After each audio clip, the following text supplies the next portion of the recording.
உறவுகள் அனைவருக்கும் அன்பான வணக்கங்கள். ரோகிணியை பொறுத்த வரைக்கும் தன்னோட பழைய வாழ்க்கையை விட்டுட்டு இந்த புது வாழ்க்கையில் அவங்களும் சிறகடிச்சு பறக்கணும்னு தான் ஆசைப்படுறாங்க. ஆனாலும் கிறிஷ் இருக்கிறதுனால அவங்களால எந்த விஷயமுமே பண்ண முடியல. திரும்ப திரும்ப அந்த விஷயத்தினால மாட்டிக்குவோமோ அப்படிங்கிற ரொம்பவும் விழிப்புணர்வோடு செயல்படுறோம் அப்படின்னு நினச்சிட்டு ஒரு விஷயத்தை அவங்க பண்ணிட்டு இருக்காங்க. பட் இந்த விஷயத்துலையாவது அவங்க மாட்டிக்குவாங்களான்னு பார்க்கலாம். ஏன்னா கிறிஷ் வந்துட்டு சொல்கிறான், இந்த மாதிரி எங்கள் ஸ்கூலில் வந்துட்டு எஸ்ஏ ரைட்டிங் எழுத சொல்லியிருக்காங்க, என்னால் தான் அதில் பார்ட்டிசிபேட்டே பண்ண முடியாதே அப்படிங்கிற மாதிரி வந்து அவன் ஃபீல் பண்ணி சொல்லிட்டு இருக்கான். ஏன்டா உன்னால் பண்ண முடியாது, நீ தான் நல்லா படிக்கிற பையனாச்சே, உன்னால் எல்லாமே முடியும் கிரிஷ் அப்படின்னு சொல்கிறாங்க. அது எப்படிமா முடியும், அவங்க தான் அப்பாவை பற்றி எழுத சொல்லியிருக்காங்களே, நான் என்னன்னு போட்டு எழுதுறதுமா, பேசாமல் அப்பா பேர் மனோஜ்னு போட்டு எழுதிடட்டுமா அப்படின்னு கேட்கும்போது அந்த இடத்துல ஒரு தாயா ரோஹிணிக்கு வந்துட்டு ரொம்பவும் கஷ்டமாக இருக்கிறதுனால கிறிஷை கட்டி அணைச்சிட்டு அப்படியே அழுகிறாங்க. ஸோ இருந்தாலும் மனோஜ் பேரை எப்படி யூஸ் பண்ண சொல்ல முடியும் அப்படிங்கிற மாதிரி அவங்க தயக்கமாகவே இருக்கும்போது திரும்ப திரும்ப கிறிஷ் கேட்டுகிட்டே இருக்கான். அம்மா சொல்லுமா, நான் போட்டுக்கவா, அப்படியே போட்டு எழுதிக்கவா, அவர் தானேம்மா அப்பா எனக்கு, நான் போட்டுக்கவாமா அப்படிங்கிற மாதிரி அவங்க தம்பி கேட்கும் போதுமே அவங்க அப்படியே சைலண்ட்டாக உட்காந்துருக்கதை பார்த்துட்டு அவங்க ஃப்ரெண்டு மகேஸ்வரிக்கே கோபம் வருது.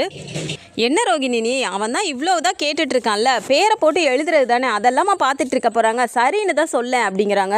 இல்லை மகேஸ்வரி, இதனால ஏதாவது பிரச்சனை வந்துருச்சுன்னா என்ன பண்ணுறது, அந்த மீனா வேற எப்படா நான் மாட்டுவேன்னு சொல்லிட்டு சுற்றிட்டு இருக்கா, இந்த விஷயத்தில் மாட்டிக்கிட்டா என்ன பண்ணுறது அப்படின்னு சொல்லி அவங்க யோசிக்கிறாங்க.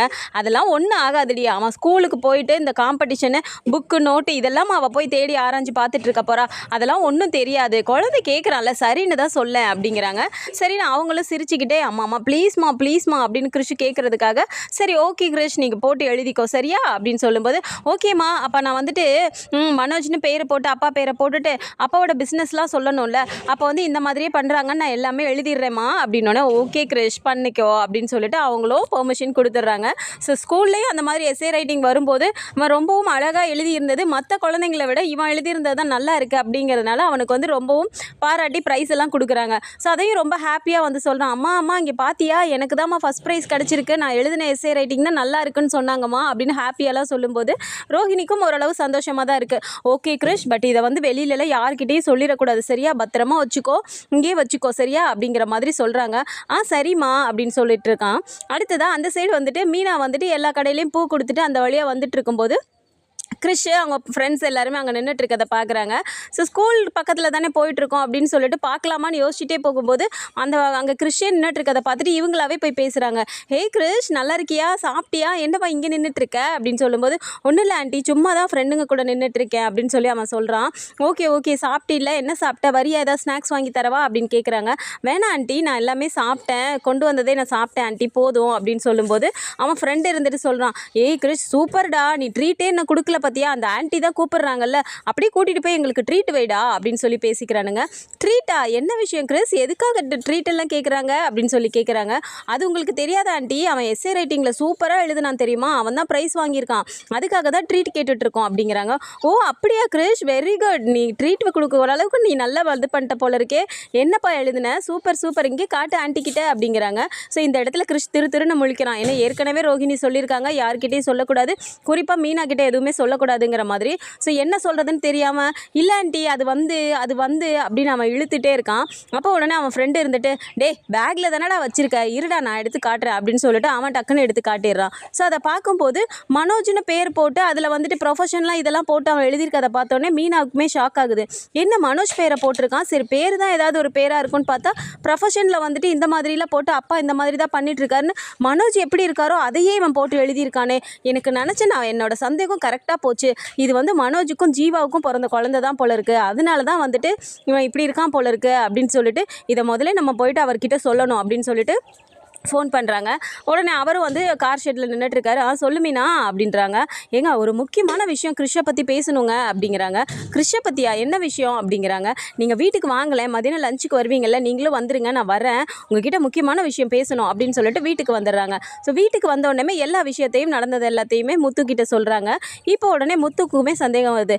இதுதான் மீனா எனக்குமே சந்தேகமாக இருந்துச்சு, இவன் இந்த வேலை மட்டும் பண்ணல, பணத்தை தான் எடுத்துகிட்டு போவான் அப்படி இப்படின்னு பார்த்தா கடைசியில் வீட்டுக்கே தெரியாமல் இவ்வளோ பெரிய குழந்தை குழந்தைய பெற்று வச்சுருக்கான் பார்த்தியா, ஆனால் வீட்டில் இருக்கும்போது அவன் எதுவுமே அந்த குழந்தைகிட்ட அப்படி கிறிஷ்கிட்ட அவன் சந்தோஷமாகவே நடந்துக்கலையே மீனா, ஒருவேளை அவனுக்கே தெரியாமல் இருக்குமோ இந்த விஷயம் அப்படிங்கிற மாதிரி பேசுகிறாங்க. அப்போ அந்த பாட்டி அது ஜீவாவோட அம்மா தானா அந்த அம்மா அப்படின்னு சொல்லி கேட்குறாங்க. ஸோ இந்த சந்தேகம் வந்து இந்த சைடில் வந்துட்டு மனோஜ் சைடு வந்துட்டு முத்துவும் மீனாவும் யோசிக்க ஆரம்பிச்சிடுறாங்க. ஸோ இவங்க பேசிகிட்டு இருக்க எல்லா விஷயமுமே பார்த்தா கரெக்டாக அது ரோகிணி காதில் விழுற மாதிரி தான் எப்போ பாரு பேசுகிறாங்க. கரெக்டாக இவங்க பேசிகிட்டு இருக்க விஷயத்தையும் கரெக்டாக அவங்க ரூம் வாசலில் நின்று அந்த டோர் கிட்ட ஒளிஞ்சிருந்து அவங்க அதையும் கேட்டுடுறாங்க. ஐயோ இதுக்கு தான் படித்து சொன்னேன் யூஸ் பண்ண வேணான்னு, இதையும் எப்படியாவது கண்டுபிடிச்சிட்டாங்களே இவ எப்படி தான் இவ கண்டுபிடிக்கிறாளோ தெரியல இந்த கிருஷ அப்படின்னு சொல்லிட்டு அவங்க உடனே டென்ஷன் ஆகுறாங்க. திரும்ப உள்ளர போயிட்டு மகேஸ்வரிக்கு கால் பண்ணுறாங்க. சொல்லு ரோகிணி, என்ன இந்த டைமில் கால் பண்ணியிருக்க அப்படிங்கிறாங்க. பாருடி நான் நினச்ச மாதிரியே பயந்த மாதிரியே நடந்து போச்சுடி அப்படிங்கிறாங்க. ஏன் அப்படி என்ன நடந்துச்சு அப்படிங்கிறான்னு. பாருடி கரெக்டாக மூக்கு வேத்த மாதிரி கிருஷி என்ன பண்ணாலும் இவளுக்கு தெரிஞ்சிருது. மனோஜ் பேரை போட்டு அவன் எழுதியிருக்கான், ப்ரொஃபஷன்லாம் இதை தான் கொடுத்துருக்கான் அப்படிங்கிறனால இப்போ ஜீவாவுக்கும் மனோஜ்க்கும் பிறந்த குழந்தையோன்னு சொல்லிட்டு இப்போ முத்துவும் மீனாவும் வீட்டில் பேசிகிட்டு இருக்காங்கடி அப்படின்னு சொல்கிறாங்க.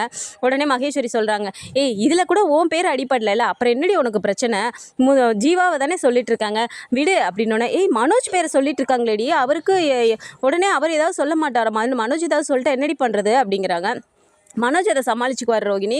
மனோஜ் தான் இதில் சம்மந்தமே படலைல, அவர் எந்த தப்பும் பண்ணலைன்னு தெரியுதில்ல, அப்படி இருக்கும்போது அதெல்லாம் ஒன்றும் பிரச்சனை ஆகாது விடு, அவங்க பாட்டிக்கு ஏதாவது சொல்லிட்டே இருக்கட்டும், இதெல்லாம் வச்சு நீ பெருசு படுத்திட்டு போயிட்டு கிறிஷெல்லாம் திட்டிட்டு அடிச்சுட்டு இருக்காதடி அப்படிங்கிறாங்க. இல்லை கிறிஷெல்லாம் ஒன்றும் சொல்லலை, இருந்தாலும் அவன் எதுக்கடி காட்டுறான் அவகிட்டெல்லாம் அப்படிங்கிறாங்க. சரி விடு, பசங்களுக்குள்ளே ஏதாவது இது பண்ணியிருப்பாங்க அப்படின்னு சொல்லிட்டு திரும்பவும் கிறிஷ்கிட்ட போயிட்டு மகேஸ்வரி கேட்குறாங்க. கிறிஷ் நீ அந்த எஸ்ஏ நீ எழுதினதை வந்து மீனா ஆண்டி கிட்ட காட்டினியா அப்படின்னு சொல்லி கேட்குறாங்க. நான் காட்டலை ஆண்டி, என் ஃப்ரெண்டு தான் எடுத்து காட்டிட்டான் அப்படிங்கிறான். அந்த இடத்துலையுமே குழந்தை தானே எதுவும் சொல்ல முடியல அப்படிங்கிற மாதிரியுமே அவங்க யோசிச்சுட்டு இருக்காங்க. பட் என்ன நடந்துச்சு அப்படின்னாலுமே ரோஹிணி வந்து எல்லா விஷயத்துலையும் எஸ்கேப் ஆகி தான் வந்துட்டு இருக்காங்க. பத்தாததுக்கு இப்போ 40 லட்ச ரூபா வந்துட்டு அவங்க எல்லாமே அந்த ஆர்டர் வாங்கி கொடுத்துட்டாங்கங்கிறனால இப்போ வந்து விஜயாவுக்கு ரொம்பவும் பிடிச்ச மருமகள் ஆகிட்டாங்க. இத்தனை நாள் மனோஜ் கூட இருந்ததுனால தான் அவளோட ராசி தான் இவனுக்கு எல்லாமே தப்பாக நடக்குதுங்கிற மாதிரி சொல்லிட்டு இருந்தாங்க. இப்போ 40 லட்ச ரூபா வந்துருச்சு அப்படின்னோடனே என் மருமக கூட இருக்கிறதுனால தான் இப்போ மனோஜ்க்கு இப்போ நல்ல விஷயமாவே நடக்குது அப்படிங்கிற மாதிரி இப்போ திரும்பவும் பணத்துக்காக இப்போ மாற ஆரம்பிச்சிட்டாங்க.